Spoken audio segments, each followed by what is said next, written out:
سلام دوستای عزیز و نازنینم، خدا کنه خوب باشین.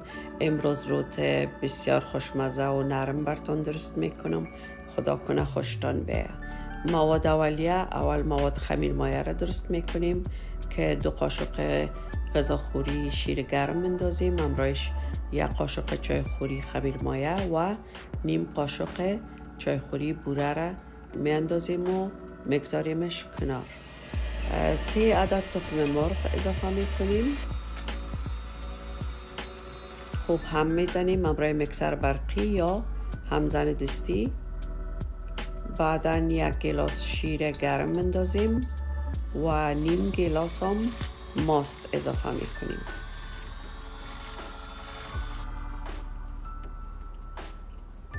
یکونیم پيمانه شکر یا بوره اضافه میکنیم. تقریبا برای 2 دقیقه خوب هم میزنیم که شکر حل شود.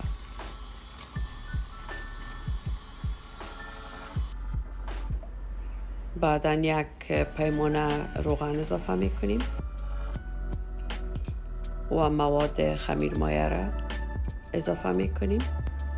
1 قاشق چای خوری بيكنگ پودر، 1 قاشق چای خوری بيكنگ سودا یا پولی و کم نمک و 1 قاشق چای خوری وانیل و 1 قاشق چای خوری هم هیل اضافه میکنیم. خوب مخلوطشان میکنیم. بعدا 6 گیلاس آرد میندازیم که 3 گیلاس آرد سفید و 3 گیلاس هم آرد گندمی رنگ است که او را آرد درمان میگن. ما عکس شده اینجا ماندیم که در تمام مغازه های خوراک فروشی پیدا میشه.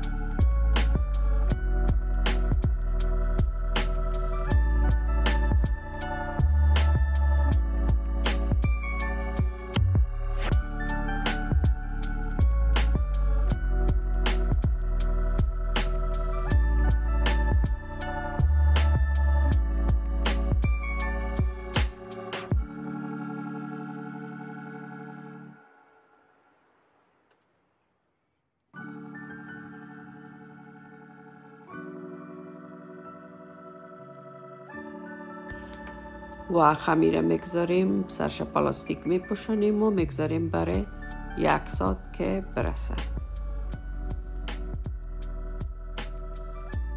1 عدد زردی تخم مرغ در ظرف علیده میندازیم و همراه 2 قاشق غذاخوری شیر مخلوط میکنیم و میگذاریمش که برای جلایش سر روت کار داریم.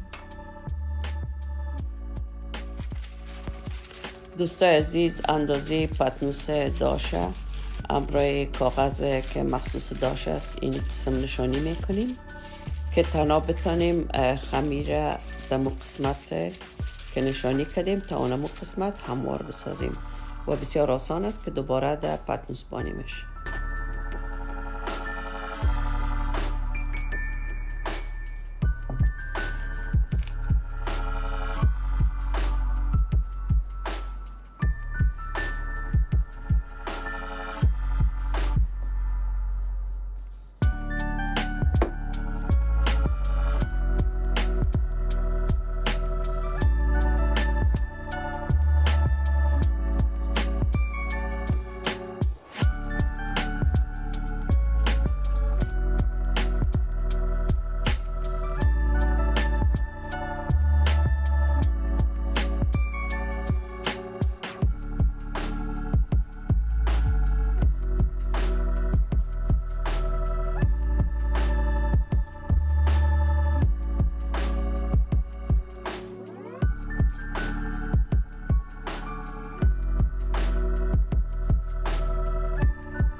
دوستای عزیز سر روت کمی نقش میتیم با پنجه یا هر چیزی که خودتان خوش داشتین.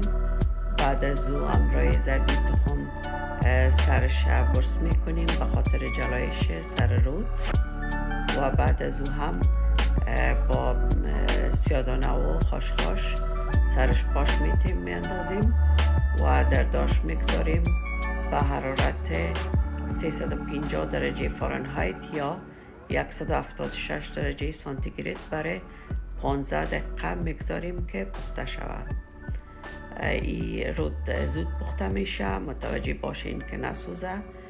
و همچنان پتنوس داشه که میبینین اندازش 29 سانتی متر است که متوسط گفته میشه و 2 دانه روت از امی پتنوس از امی اندازه که تیار کردیم درست شد. دوستای عزیز این روت خوشمزه را حتما امتحان کنین، بسیار خوشتان میاد، بسیار آسان است و لایک و سابسکرایب از یادتان نره. از توجه همگیتان یک جهان تشکر. تا ویدیوی بعدی شما را به خداوند بزرگ میسپارم.